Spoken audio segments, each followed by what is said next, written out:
दोस्तों, जीवन में आपने बड़ी से बड़ी चीजें देखी होंगी। आपने बहुत बड़ी बड़ी मशीनें देखी होंगी। आपने बहुत बड़े बड़े मॉल देखे होंगे। आपने बहुत बड़े बड़े शहर और बहुत बड़े बड़े देश देखे होंगे। परंतु हम आज जिस विशाल चीज की बात कर रहे हैं उसे ब्रह्मांड कहा जाता है। इसमें हमारी पृथ्वी का कोई वजूद ही नहीं है। यानी कि रेगिस्तान में पड़े हुए एक रेत के कण की जितनी वैल्यू होती है, हमारे ब्रह्मांड में हमारी पृथ्वी की सिर्फ उतनी ही वैल्यू है। ब्रह्मांड बहुत विशाल है। ये यूं कहें कि ये अनंत है, क्योंकि इसके अंत तक हम कभी भी नहीं पहुंच पाएंगे। इसलिए इसे अनंत कहना भी सही ही रहेगा। इसमें ग्रह हैं, इसमें तारे हैं, इसमें आकाश गंगाएं हैं और सभी अंतरिक्ष पदार्थ हैं, और ऊर्जा भी इसमें शामिल है। रात के समय आकाश को देखकर आप समझ सकते हैं कि हमारी पृथ्वी एक कण मात्र है।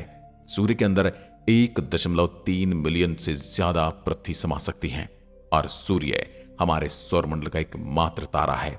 लेकिन एक सर्किल आकाश गंगा में 100 बिलियन से भी अधिक तारे हैं, जिसे हम मिल्की वे कहते हैं। और वैज्ञानिकों के अनुसार ब्रह्मांड में 100 बिलियन से अधिक आकाश गंगाएं हैं। वैज्ञानिक अभी भी ब्रह्मांड के बारे में 1% से ज्यादा कुछ नहीं जानते। आप आसमान में जब भी देखते हैं, आपको हजारों लाखों तारे दिखाई देते होंगे। हर एक तारे की अपनी दुनिया है, और हर एक तारे का आकार इतना बड़ा है कि हमारा पूरा सौरमंडल भी उसमें समा जाए तो उसे कोई फर्क ही नहीं पड़ेगा। तो आज हम अंतरिक्ष के बारे में कुछ ऐसी ही चीजें आपको बताने वाले हैं जिन्हें जानकर आप सच में हैरान रहने वाले हैं। ब्रह्मांड का केवल 5% सामान्य पदार्थ से बना है, लेकिन बाकी का 25% डार्क मैटर और 70% डार्क एनर्जी से बना है। इन चीजों को महसूस किया जा सकता है, देखा नहीं जा सकता। केवल 5% ब्रह्मांड ऐसा है जिसे हम देख सकते हैं। यदि हम शनि ग्रह को पानी में रख सकने में सक्षम हैं, तो पानी पर तैरने लगेगा, डूबेगा नहीं, क्योंकि शनि ग्रह वास्तव में इतना हल्का है, इसका घनत्व इतना कम है। शनि ग्रह हमारे सौरमंडल का दूसरा सबसे बड़ा ग्रह है, लेकिन यह पूरी तरह से गैसीय ग्रह होने की वजह से इसका घनत्व पानी से भी कम है। इसलिए शनि पानी में डूबेगा नहीं, बल्कि तैरने लग जाएगा। परंतु इसका गुरुत्वाकर्षण बल बहुत ही अलौकिक है। यदि हम सूर्य मंडल के कुछ ग्रहों पर छलांग लगा सकते, तो यदि हम पृथ्वी पर 3 फीट ऊंचा कूद सकते हैं, तब हम मंगल ग्रह पर 6 फीट ऊंचा, चंद्रमा पर 18 फीट और बृहस्पति पर 0 फीट कूद पाएंगे। यानी कि बृहस्पति ग्रह पर हम कूद ही नहीं पाएंगे। और ऐसा ही शनि ग्रह के साथ भी है। हमारे कूदने की क्षमता सिर्फ गुरुत्वाकर्षण बल पर निर्भर करती है। हाँ, परंतु शारीरिक क्षमता का भी उसमें योगदान रहता है। परंतु गुरुत्वाकर्षण बल ज्यादा होने पर आपकी शारीरिक क्षमता वहां पर बौनी साबित होती है। आइंस्टीन के अनुसार जो तारे हम रात में देखते हैं, वास्तव में उस समय में होते ही नहीं हैं।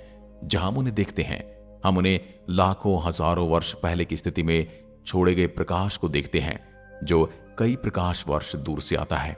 हो सकता है वो तारा आज वहां पर न हो सकता है वो तारा आज एग्जिस्ट ही ना करता हो सकता है वो तारा आज मर चुका हो। क्या आप जानते हैं, अंतरिक्ष से देखने पर सूर्य सफेद दिखाई देता है। वो तो हमारे वातावरण की वजह से हमें सूर्य इस प्रकार का दिखाई देता है। सूर्य अपनी दूरी पर अपना घूर्णनकाल 25 से 35 दिन में पूरा करता है, जबकि हमारी पृथ्वी मात्र 24 घंटे में अपना एक घूर्णनकाल पूरा कर लेती है। यानी कि सूर्य के एक दिन को देखा जाए तो हमारे 25 से 35 दिन के बराबर होगा। हेली नाम का एक धूमकेतु है जो पृथ्वी से हर 75 वर्षों में एक बार दिखाई देता है। यह अंतिम बार 9 फरवरी 1986 को देखा गया था, जो अब आगे 26 जुलाई 2061 में दिखेगा। जो लोग आज इस वीडियो को देख रहे हैं, उसमें से 80% लोग इसको नहीं देख पाएंगे। यदि अंतरिक्ष में एक ही प्रकार के धातु के टुकड़े को आपस में मिलाया जाए तो वो स्थायी रूप से जुड़ जाएंगे। इस प्रक्रिया को कोल्ड वेल्डिंग के रूप में जाना जाता है, क्योंकि उनके बीच में कोई हवा नहीं होती है, इसलिए वो एक दूसरे से बिल्कुल परमानेंटली जुड़ जाते हैं। कोका कोला एक ऐसा शीतल पदार्थ है जिसे अंतरिक्ष में पिया गया था, और पहला भोजन जिसे अंतरिक्ष में खाया गया था वो था सेब। चंद्रमा पर छोड़े गए पैरों के निशान या किसी भी प्रकार का निशान गायब नहीं होगा, क्योंकि वहां पर कोई हवा नहीं है जिससे वह निशान मिट सके। अभी हमारे चंद्रयान-3 ने इसरो और भारत के शौर्य प्रतीक को वहां पर प्रिंट किया है, उसके पहिए से, और अब वह आने वाले लाखों करोड़ों सालों तक वहां पर यूं ही बने रहेंगे। हम पृथ्वी से अपनी नग्न आंखों से लगभग 7 आकाश गंगाओं को देख सकते हैं, जबकि हम कभी भी उन आकाश गंगाओं का सफर नहीं कर पाएंगे। अंतर्राष्ट्रीय अंतरिक्ष स्टेशन यानी ISS अंतरिक्ष में भेजा गया पहला सबसे बड़ा मानव युक्त वस्तु है।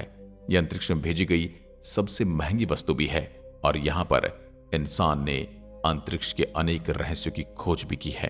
अंतरिक्ष स्पेस स्टेशन यानी ISS पृथ्वी की 90% से अधिक आबादी को दिखाई देता है। इंटरनेशनल स्पेस स्टेशन तीव्र गति से चलते तारे के समान दिखाई देता है।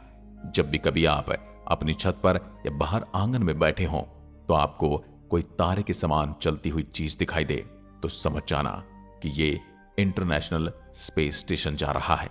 अंतर्राष्ट्रीय स्पेस स्टेशन हर 92 मिनट में पृथ्वी की परिक्रमा पूरी कर लेता है। इंटरनेशनल स्पेस स्टेशन की गति 17,150 मील प्रति घंटा है। शनि के चंद्रमा यानी कि उपग्रह टाइटन में प्राकृतिक गैसों के तरल महासागर है, यानी कि जो गैसें हम यहाँ पर सिलेंडर में भरकर रखते हैं वो वहां पर नदी की तरह बहती रहती हैं। मंगल की सतह लोहे की ऑक्साइड से बनी है, जिसे मंगल ग्रह लाल रंग का दिखाई देता है, यानी कि मंगल ग्रह पर लोहे के जंग के समान भूमि है और उसी वजह से उसका रंग ऐसा है। यदि आप पृथ्वी पर एक पेन की नोक के बराबर के आकार के सूर्य का टुकड़ा रखते हैं तो आप उसे 150 किलोमीटर की दूरी पर खड़े होंगे, तब भी आप सूर्य की गर्मी से मर जाएंगे। यानी कि आप समझ सकते हैं कि सूर्य कितना गर्म है। अंतरिक्ष यान को पृथ्वी के गुरुत्वाकर्षण से बचाने के लिए कम से कम 27.33 किलोमीटर यानी 17 मीटर प्रति सेकंड की गति से चलना पड़ता है। सूर्य के बाद प्रॉक्सिमा सेंचुरी पृथ्वी का सबसे निकटतम तारा है, पर मानव कभी भी अपने जीवन काल में इस तारे के सौरमंडल में कभी नहीं जा पाएगा। मंगल ग्रह पर ओलंपस मॉन्स हमारे सूर्यमंडल का सबसे बड़ा पर्वत है। यह पर्वत पृथ्वी के माउंट एवरेस्ट से 3 गुना बड़ा है और ये मंगल पर कम गुरुत्वाकर्षण बल की वजह से है। धरती का गुरुत्वाकर्षण बल पर्वतों को इतना बढ़ने से रोकता है। न्यूट्रॉन तारे की गति इतनी तेज होती है कि 1 सेकंड में 500 से अधिक बार चक्कर लगा लेते हैं। ज्यादातर लोग और हम और आप सोचते हैं कि हमारे सौरमंडल का सबसे गर्म ग्रह बुध होगा, क्योंकि वह सूर्य के सबसे ज्यादा नजदीक है, लेकिन ऐसा नहीं है। हमारे सूर्यमंडल का सबसे गर्म ग्रह शुक्र है। यह सौरमंडल के 4 स्थलीय ग्रहों में से एक है, जिसमें CO2 96.5% का घना वातावरण है और इसमें 3.5% नाइट्रोजन गैस है, जो ग्रीन हाउस प्रभाव का कारण बनती है। शुक्र ग्रह का तापमान 464 डिग्री सेल्सियस है, इसलिए हमारी पृथ्वी पर हमें कार्बन डाइऑक्साइड गैस को बढ़ने से रोकना चाहिए। हर 18 दिन में हमारी आकाश गंगा में एक नए तारे का जन्म होता है। आकाश गंगाओं के 3 प्रमुख प्रकार हैं, अंडाकार, सर्पिल और अनियमित। हमारी आकाश गंगा सर्पिल आकार की है। नेपच्यून का चंद्रमा टाइटन नेपच्यून के पीछे की ओर परिक्रमा करता है। यह सौरमंडल में ऐसा करने वाला केवल और केवल एकमात्र चंद्रमा है। मंगल ग्रह हमारे सौरमंडल में पृथ्वी के बाद जीवन के लिए सबसे अधिक संभावनाओं वाला ग्रह है।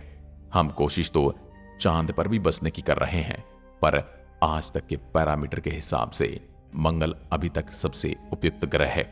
यदि कोई तारा ब्लैक होल के पास से गुजरता है तो तारा फट जाता है, क्योंकि ब्लैक होल का गुरुत्वाकर्षण इतना ज्यादा होता है कि वो तारे को भी तोड़ सकता है। न्यूट्रॉन तारे का घनत्व इतना अधिक होता है कि उसका 1 चम्मच भार पूरी पृथ्वी की आबादी के वजन के बराबर हो सकता है। अंतरिक्ष से लौटने पर एक एस्ट्रोनॉट 2 इंच तक लंबा हो सकता है, क्योंकि अंतरिक्ष में गुरुत्वाकर्षण नहीं होने के कारण रीढ़ की हड्डी पर कोई खींचतान नहीं होती, कोई दबाव नहीं होता, इसलिए वो पूरी खुल जाती है। यूरेनस अरुण के सभी 27 उपग्रहों के नाम विलियम शेक्सपियर और अलेक्जेंडर पोप के पात्रों के नाम पर रखे गए हैं। बुध और शुक्र हमारे सौरमंडल में ऐसे हैं जिनका कोई चंद्रमा नहीं है। एक पूर्ण चंद्रमा आधे चंद्रमा की तुलना में 9 गुना ज्यादा चमकीला होता है। रात में पृथ्वी से ज्यादातर चमकदार चीज हमें शुक्र ग्रह दिखाई देती है। लेकिन सबसे ज्यादा चमकदार तारा सीरियस ए दिखाई देता है। यह सूर्य से 25 गुना ज्यादा चमकदार है और बड़ा भी है। अंतरिक्ष यात्रियों का एक सूट बनाने में 1.2 करोड़ डॉलर का खर्च आता है। हर साल चंद्रमा पृथ्वी से 3.8 सेंटीमीटर दूर जा रहा है और कुछ मिलियन सालों में यह पृथ्वी से बहुत अधिक दूर चला जाएगा, जिससे वह छोटा दिखाई देगा और एक समय ऐसा आएगा जब यह पृथ्वी के गुरुत्वाकर्षण से काफी ज्यादा दूर निकल जाएगा। बुध का तापमान इतना भिन्न होता है कि दिन के दौरान 430 डिग्री सेल्सियस तक गर्म हो जाता है और रात में -140 डिग्री सेल्सियस जितना कम हो जाता है। कारण बुध का परिक्रमण काल है। बुध सौरमंडल के सभी ग्रहों से तेजी से सूर्य की परिक्रमा करता है। यह 88 दिन में सूर्य का एक संपूर्ण चक्कर लगा लेता है। यानी यदि आप बुध ग्रह पर होंगे तो वहां पर एक साल मात्र 88 दिनों का होगा। मंगल ग्रह पर सूर्यास्त नीला दिखाई देता है। हमारे सौरमंडल में किसी भी अन्य ग्रह की तुलना में शुक्र पर बहुत अधिक ज्वालामुखी है और इसी वजह से ये इतना ज्यादा गर्म भी है। सूर्य का द्रव्यमान इतना ज्यादा कि सौरमंडल के सभी ग्रह मिलकर भी इसके 1% से कम है। अंतरिक्ष में कई ऐसे ग्रह हैं जो अद्भुत, रहस्यमयी और अविश्वसनीय है। वैज्ञानिकों को अंतरिक्ष में एक ऐसा ग्रह मिला है जो पूरी तरह से हीरे से बना हुआ है। वैज्ञानिकों ने इस ग्रह को नाम दिया है 55 कैंक्री ई। यह ग्रह पृथ्वी से 40 प्रकाश वर्ष की दूरी पर है। प्रकाश वर्ष वो दूरी होती है जो प्रकाश द्वारा 1 साल में तय की जाती है, जबकि प्रकाश 1 सेकंड में 3 लाख किलोमीटर का सफर तय करता है। बृहस्पति का ग्रेट रेड स्पॉट यानी एक ऐसा बवंडर जो कई सदियों से चला आ रहा है, उसमें कई पृथ्वियां समा सकती हैं। हमारे सौरमंडल के सबसे निकटतम गैलेक्सी एंड्रोमेडा गैलेक्सी है। ये लगभग 2.537 प्रकाश वर्ष की दूरी पर है। यदि मनुष्य को अंतरिक्ष में बिना सूट के छोड़ दिया जाए तो वह 15 सेकंड में बेहोश हो जाएगा और 2 मिनट में मर जाएगा। अंतरिक्ष में कोई भी आदमी पाद नहीं सकता या डकार नहीं ले सकता, क्योंकि अंतरिक्ष में गुरुत्वाकर्षण नहीं होने के कारण पेट में भोजन और गैस अलग नहीं हो पाते। पृथ्वी का वजन चंद्रमा से लगभग 81 गुना ज्यादा है। बृहस्पति ग्रह इतना भारी कि 2 बार सौरमंडल के बाकी ग्रह का द्रव्यमान इसके द्रव्यमान के बराबर होने के पर्याप्त नहीं है। नेपच्यून यानी कि वरुण को सूर्य की परिक्रमा पूरी करने में 165 साल लगते हैं, यानी कि वरुण ग्रह पर एक साल 165 साल के बराबर है। यदि आप प्रकाश की गति 1,86,000 मील प्रति सेकंड, जो वर्तमान में संभव नहीं है, उसके करीब यात्रा करने में सक्षम होंगे, तब भी मिल्की वे गैलेक्सी को पार करने में आपको 1 लाख साल लगेंगे। शनि ग्रह के पास सौरमंडल में सबसे ज्यादा चंद्रमा है। सामान्य पेन को अंतरिक्ष में नहीं चला सकते, क्योंकि सामान्य पेन में स्याही पेन की नोक पर गुरुत्वाकर्षण के कारण आती है और अंतरिक्ष में गुरुत्वाकर्षण होता नहीं, इसलिए पेन की बोल यूं ही घूमती रहेगी बिना किसी स्याही के। यदि हम अंतरिक्ष में अपने आसपास खड़े साथी को चिल्लाएंगे तो उसे हमारी कोई आवाज सुनाई नहीं देगी। यूं कहें कि आपके कानों तक भी आपकी आवाज नहीं जाएगी, क्योंकि अंतरिक्ष में आवाज को एक स्थान से दूसरे स्थान पर ले जाने के लिए कोई माध्यम यानी कि वायु नहीं है। यूरेनस यानी अरुण ग्रह के प्रत्येक ग्रुप में 42 साल की धूप और 42 साल का अंधेरा रहता है। सन 1977 में अंतरिक्ष से 72 सेकंड का एक सिग्नल मिला था, लेकिन अब तक यह पता नहीं लग पाया है कि सिग्नल कहां से आया था। इसे वाव सिग्नल कहा जाता है। अंतरिक्ष में बिना स्पेस सूट के शरीर फट सकता है, क्योंकि वहां वायुदाब बिल्कुल नहीं है। आप अंतरिक्ष में रो नहीं सकते, क्योंकि आपके आंसू ही नहीं गिरेंगे। अंतरिक्ष में बिल्डिंग या गर्म धातु के जैसी महक आती है। अंतरिक्ष में सीटी बजाना संभव नहीं। अंतरिक्ष में डकार भी नहीं ले सकते, क्योंकि यहां पर गैस और द्रव्य अलग होने के काबिल ही नहीं होते। चंद्रमा से पृथ्वी तक प्रकाश को आने में मात्र 1.3 सेकंड का समय लगता है। सन 1963 में अमेरिका ने अंतरिक्ष में हाइड्रोजन बम का विस्फोट किया था। यह बम हिरोशिमा और नागासाकी पर गिराए गए बम से 100 गुना ज्यादा शक्तिशाली था। हमने कई बार सुनाया पड़ा होगा कि चीन की दीवार अंतरिक्ष से दिखाई देती है, लेकिन अंतरिक्ष से चीन की दीवार नहीं, चीन का प्रदूषण दिखाई देता है, और वो भी इंटरनेशनल स्पेस स्टेशन से। वैज्ञानिकों के अनुसार अंतरिक्ष में पानी का विशाल भंडार तैरती हुई अवस्था में मौजूद है, जो हमारी पृथ्वी पर भी उसी रास्ते से आया है। पृथ्वी पर उल्का पिंडों की वजह से ही पानी आया है और यही यहां पर जीवन का कारण बना है। हो सकता है आने वाले समय में शुक्र या मंगल पर भी ऐसी कोई प्रलय आए, जिसके बाद वहां पर पानी और जीवन की व्यवस्था बन जाए, पर वही व्यवस्था हमारी व्यवस्था को बदल कर रख सकती है, विनाश कर सकती है। आज की वीडियो में बस इतना ही। अगर वीडियो पसंद आए तो लाइक कीजिए और ऐसी वीडियोस के लिए चैनल को सब्सक्राइब जरूर करें। धन्यवाद। जय हिंद, जय भारत।